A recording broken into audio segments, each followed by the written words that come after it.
ఇష్టం వచ్చిన కథనాలు ప్రసారం చేస్తే టీవీ ఛానల్ మూతపడుతుందని కూడా చెప్పు. మీ మాటగా చెప్తే వాళ్ళు వింటారంటీ, వినకపోతే అనుభవిస్తారని తెలుసు. సాఫ్ట్ కాపీ ఇవ్వమనండి. వాళ్ళ వెబ్సైట్లో క్లిప్స్ కూడా ఉండకూడదు. అవసరమైతే లాయర్ని వెంట పెట్టుకుని వెళ్ళండి. అంతవరకు వెళ్లాల్సిన అవసరం లేదు డాడ్, ఈ పాటికి అర్థమైపోయి ఉంటుంది. వ్యాలంటైన్స్ డే రోజు తాగి తందనాలాడేవాళ్ళని వీడియో షూట్ చేసి టెలికాస్ట్ చేస్తే భవిష్యత్తులో అలాంటి పిచ్చి పనులు చేయడానికి భయపడతారు. సమాజాన్ని ఉద్ధరించే పనులు చేయమని టీవీ ఛానల్కి గట్టిగా చెప్పండి. Okay ma'am, Aish let's move.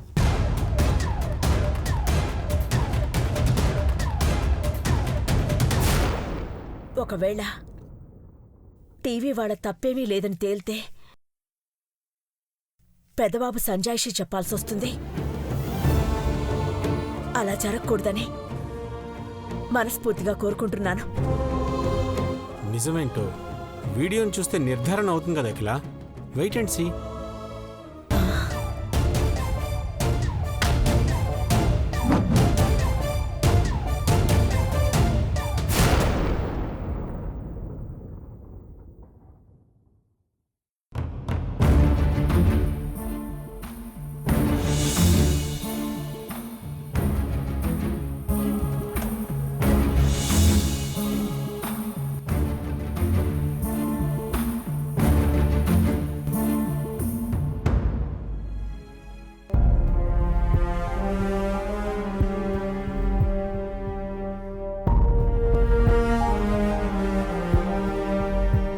Parvati,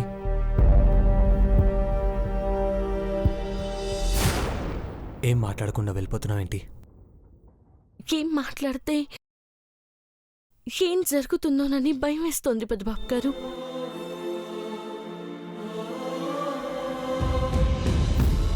ఏమైందని భయపడుతున్నా పార్వతి? టీవీలో వచ్చింది గనక అమ్మగారు మళ్ళా వీడియోని చూసి ఆలోచిస్తే ఏమవుతుందో ఆలోచించారా?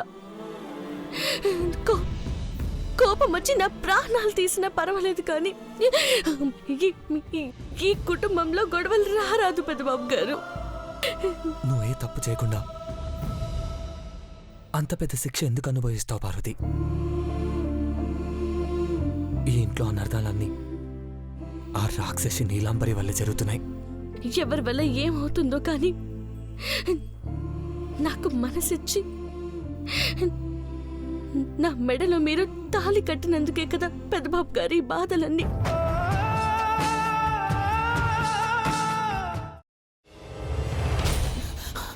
నువ్వు ఇంకేమన్నా చెప్పాలా? ఇంకేమన్నా అబద్ధం చెప్పాలనుకుంటే చెప్పేయి.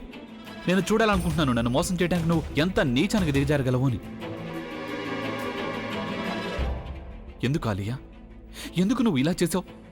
నీకు తెలుసు కదా నానమ్మ తర్వాత నీ ఒక్కదానిని కదా నేను పూర్తిగా నమ్మేది. ఏమన్నావు నువ్వు? ఈ మధ్య అన్నిటినీ మర్చిపోతున్నావా? అది చాలు. వాటిలో ఉన్న శక్తి విషయాన్ని గ్రహించి మనకు వివరిస్తాయి.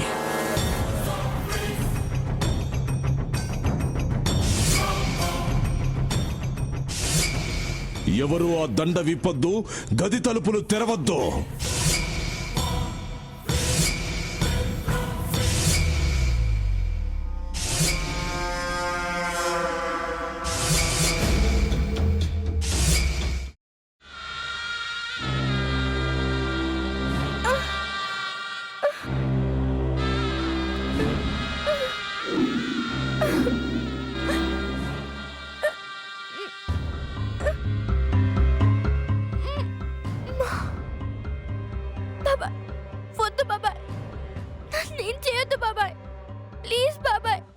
నీకు నిజం తెలిసినప్పుడే నా ఆలోచనలో నువ్వు చచ్చిపోయావు.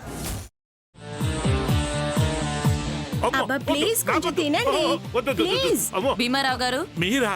ఇగో మీరా కాదు సక్కుబాయ్.